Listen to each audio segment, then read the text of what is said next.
La base de funcionamiento de una turbina de gas fundamenta su estudio con el ciclo Joule-Brayton, tomando el nombre debido a sus creadores, James Prescott Joule, inglés, y George Brayton, norteamericano. Joule planteó por primera vez a este ciclo de manera teórica, pero Brayton fue el primero en intentar llevarlo a la práctica en 1872. El desarrollo de las turbinas se produce a principios del siglo XX, cuando se empezaron a usar compresores rotativos en vez de alternativos, los cuales eran su principal limitante. La aplicación de la turbina de gas basada en el ciclo Brayton a la propulsión aérea se debe al ingeniero inglés Frank Whittle, y durante la Segunda Guerra Mundial se empezaría el desarrollo a gran escala de estos motores de reacción. Una turbina de gas es un motor rotativo de combustión interna capaz de transformar la energía química de un combustible en energía aprovechable, un cambio de energía cinética para la propulsión de aeronaves o trabajo útil para la producción de energía eléctrica. Los principales elementos mecánicos que conforman a la turbina de gas son la sección de compresión, con compresores que pueden ser de flujo axial o radial, a la cámara de combustión y a la sección de turbina, encargada de hacer mover a la turbomaquinaria. En la parte aeronáutica también incluyen un conducto de entrada denominados difusores o admisiones y un conducto de salida denominado tobera. Entre los distintos medios que existen para producir potencia, la turbina de gas es uno de los más satisfactorios y versátiles, debido a que no posee elementos alternativos y tiene pocos elementos sometidos a fricción, de tal manera que posee un consumo de lubricante bajo. Las turbinas de gas se pueden agrupar en tres grandes grupos. Turbinas de gas para uso aeronáutico, que están diseñadas para producir movimientos en una aeronave. Las turbinas de gas de uso industrial, cuya finalidad es producir energía eléctrica a través de un generador. Y las turbinas aeroderivadas, que son turbinas de uso aeronáutico, que son retiradas con base en la reglamentación aeronáutica al acumular horas o ciclos de funcionamiento permitidos, y se ajustan para trabajar en el medio industrial, entendiéndose por ciclo de funcionamiento a un encendido y a un apagado del motor.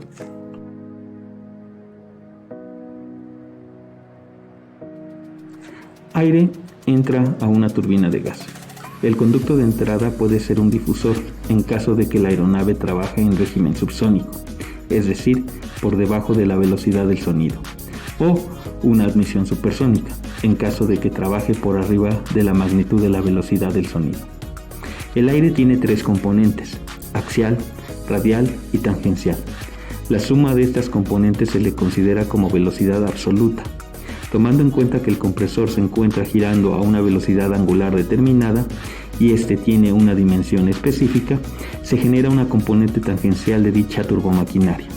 La unión de las tres componentes del aire con la velocidad tangencial de la máquina forma un triángulo de velocidades en cada sección de pala o álave del compresor, tanto axial como centrífugo.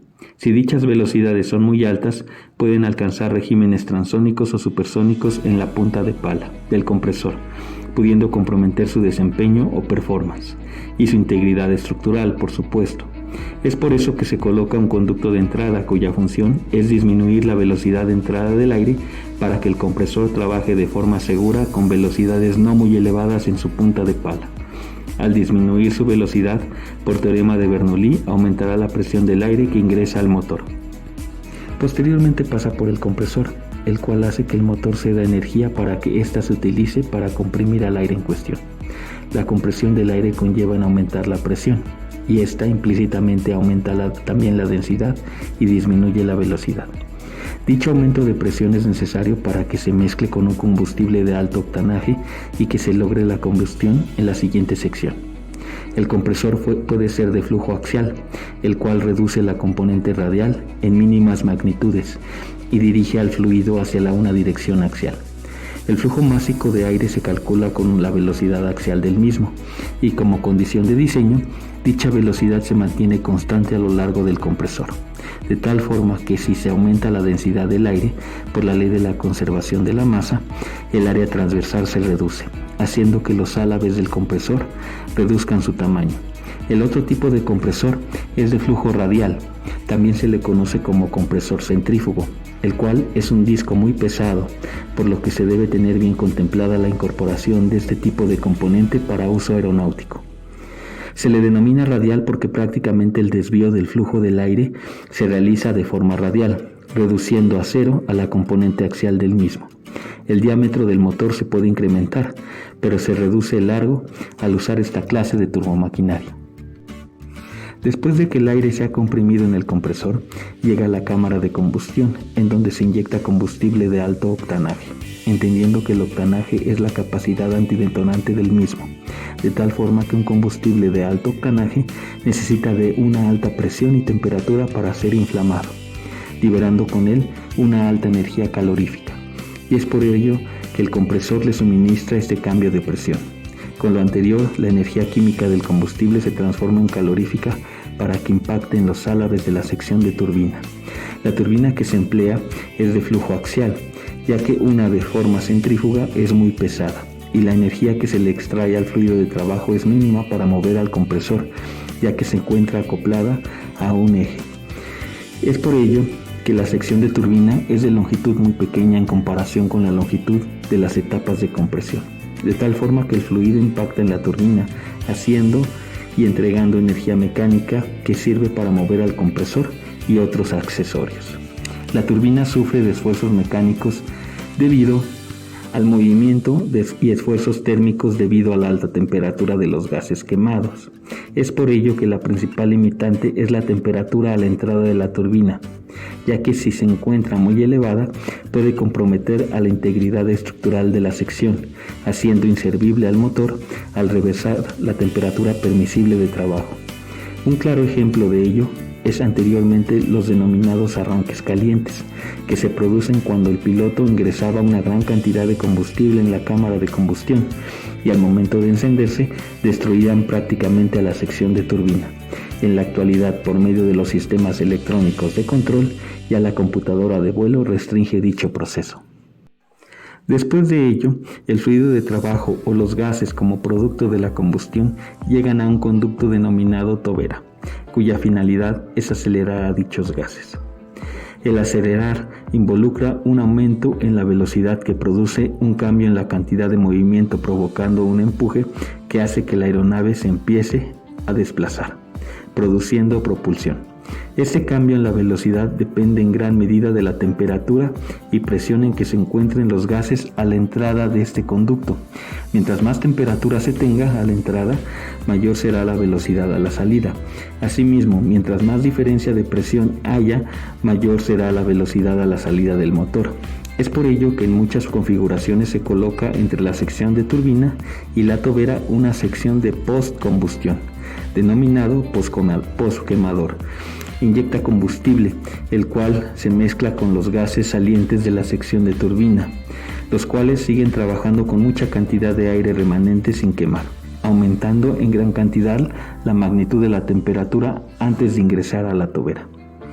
Esta es muy superior a la magnitud de la temperatura que se usa en la sección de turbina, ya que en el postquemador y tobera no hay elementos mecánicos en movimiento que sumen esfuerzos mecánicos a los esfuerzos térmicos, provocando un incremento muy significativo en la velocidad del flujo de trabajo a la salida del motor y por lo tanto aumentan el empuje del mismo y de la aeronave, pudiendo alcanzar velocidades de vuelo cruceros muy altas. Los motores de reacción que se emplean en la propulsión aeronáutica se pueden enlistar a los siguientes tipos: turborreactor o turbojet, turboventilador o turbofan, turbohélice o turboprop, turboeje o turboshaft, pulsorreactor o pulsejet, estatorreactor o scramjet o ramjet en el idioma inglés. Turborreactor. El principio de funcionamiento es el básico que ya se describió anteriormente. Solamente hay que resaltar que este tipo de motor emplea una cantidad de combustible significativa y con base en la segunda ley de Newton, su principio de operación se basa en el cambio de velocidad de salida con respecto a la velocidad de entrada. Turboventilador. Se emplea generalmente para vuelos subsónicos, siendo una constante en vuelos comerciales, debido al ahorro significativo en el consumo específico de combustible. Se emplea un ventilador entre el difusor y el compresor, que divide en dos secciones a este motor. La primera sección, en donde se encuentra el compresor, a la cámara de combustión, a la sección de turbina, que se le llamará core o núcleo, y la segunda sección, que se le llama sección de bypass. Con base a lo descrito en la segunda ley de Newton, para aumentar la fuerza de empuje se requiere un aumento en el cambio de la velocidad antes descrito, pero también se requiere un aumento en la cantidad de masa que circula por el motor. Aquí es donde se fundamenta el estudio del turboventilador. Lo que se logra es aumentar la cantidad de masa de aire para incrementar el empuje del motor. Es por ello que se tienen diámetros de alta magnitud comparados con un turbojet. Estamos hablando que en un motor GE90 de la compañía General Electric, empleado para propulsar aeronaves del tipo B777, tiene un diámetro de cerca de 3.5 metros. Con eso, la cantidad de masa de entrada se aumenta. El flujo se divide en dos, uno que pasa a través del core o núcleo, en donde la sección de turbina mueve al compresor y al ventilador. Asimismo, se inyecta combustible para lograr dicho movimiento, acelerando los gases posteriormente. Y el otro que pasa a través de la sección del bypass, en donde atraviesa únicamente aire. La relación entre el flujo que atraviesa el ventilador con respecto al flujo que atraviesa al core o núcleo se le conoce como relación de bypass radio, BPR, y nos indica la cantidad de aire que atraviesa por el fan o ventilador con respecto a la cantidad de aire que ingresa al núcleo. Para el motor GE90, dependiendo del modelo, el BPR abarca rangos desde 8 hasta 9. Esto indica que por cada kilogramo que ingresa al core, 8 o 9 kilogramos de aire atraviesan la sección del bypass.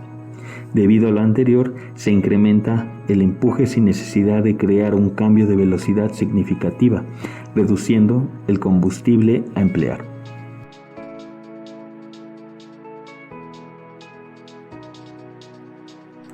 Turbohélice. Fue de las primeras turbinas que se emplearon para vuelos comerciales. Sin embargo, el exceso de ruido en las hélices, su baja velocidad en comparación con un turbojet o turbofan, hicieron que no se emplearan más en vuelos comerciales tradicionales. Sin embargo, se siguen usando para vuelos de carga o militares. En este motor se coloca una hélice de gran tamaño a la entrada del motor. Con ello se provoca una tracción por parte de este componente en vez de empuje, el cual se genera, pero no es muy significativo. La hélice no se puede revolucionar a altas revoluciones por su diámetro. Puede alcanzar velocidades sónicas en su punta rápidamente, comprometiendo su integridad estructural, de tal forma que se debe colocar una caja de engranes que reduzca a las RPMs y aumente el par motor, pero incrementa el peso. Posterior a eso, ya se tienen a los elementos básicos que conforman a una turbina de gas de uso aeronáutico. Aquí la sección de turbina mueve a la hélice, accesorios y al compresor. Los gases de escape contribuyen a la propulsión de la aeronave relativamente hasta en un 10% del total que se genera con respecto a la tracción de la hélice. No alcanza grandes techos operativos, ya que por falta de densidad, las palas de la hélice pueden empezar a barrerse. Sus velocidades se encuentran entre 300 a 600 km por hora, generalmente, y su consumo de combustible es el más bajo en comparación con el turbojet o turbofan. El balanceo de la hélice es significativo y siempre hay que estar monitoreando su actividad rutinariamente. Turboeje. Es en un principio muy similar al turbohélice, pero este se emplea para la propulsión de helicópteros. La turbina se engarza por medio de una transmisión mecánica al rotor principal, haciéndolo a girar, mientras que los gases de escape pueden contrarrestar al par motor que siente el fuselaje a la hora en que el rotor principal gira, o en su caso producir control vectorial. Son turbinas muy compactas que deben colocarse cerca del centro de gravedad de la aeronave. En muchos casos la sección de turbina se encuentra colocada pegada al compresor, reduciendo distancia de transmisión. PulseJet o pulso reactor. Es una máquina térmica de combustión interna de uso aeronáutico que no posee elementos móviles. Está diseñada de tal forma que el motor sea un conducto con suministro de combustible que se inflama en impulsos. De ahí el nombre de pulso reactor. Y debido a la alta temperatura que alcanza dentro del mismo, se obtiene un empuje a la salida considerable para mover a la aeronave. El pulsorreactor tiene la característica que puede ser encendido de forma estática, es decir, no es necesario ingresar o bombear aire al interior, aunque de forma estática su empuje es demasiado pequeño. Estos motores son fáciles de manufacturar y pueden poseer válvulas que se abran y se cierran en intervalos de tiempo pequeños, dejando pasar al aire impulsos, haciendo que de la misma forma se inflame. Pero debido a que dicho intervalo de tiempo entre flama y flama es pequeño, no se observa a simple vista. El pulsorreactor cuenta con un conducto a la entrada, generalmente es una admisión supersónica por las velocidades que puede alcanzar. Se compone también de una serie de válvulas que dejan ingresar combustible al motor y por medio de un chispazo se inflama la mezcla aire y combustible en la cámara de combustión. Posteriormente, el flujo de gases quemados atraviesa a una tubera supersónica para ser acelerados y generar propulsión. Estatorreactor. El motor estatorreactor o ramjet, scramjet se usa para aeronaves que viajan a velocidades inferiores, ramjet, y superiores, scramjet, a la velocidad del sonido, hasta regímenes hipersónicos. Estos últimos pueden llegar a alcanzar magnitudes de número de Mach mayores a 10 y dependiendo de la altitud, mucho mayores. El motor estatorreactor no comienza a funcionar desde el reposo, debe tener un impulso previo para que ingrese aire hacia su conducto de entrada y que trabaje apropiadamente. Generalmente las aeronaves que usan esta clase de motores van colocadas en otras para que tomen impulso. Durante mucho tiempo estos motores estuvieron en la zona experimental, pero actualmente en la aviación militar los ha desarrollado en gran medida. Tienen colocado en un cuerpo central que sirve para la desaceleración del flujo de aire a la entrada, una combustión que se lleva a cabo por medio de válvulas que sirven igual que un posquemador. El motor estatorreactor debe estar diseñado para que no existen pérdidas energéticas significativas, logrando una buena combustión, sin intermitencia. Después los gases como producto de la combustión se aceleran en una tobera de cuerpo central o perfilado. Les agradezco su atención. En la segunda parte de este tema se abordarán los temas de fundamentos de difusores, admisiones supersónicas y toberas. Y en la tercera parte se van a abordar temas de fundamentos de compresores axiales, centrífugos, cámaras de combustión y sección de turbina. Gracias.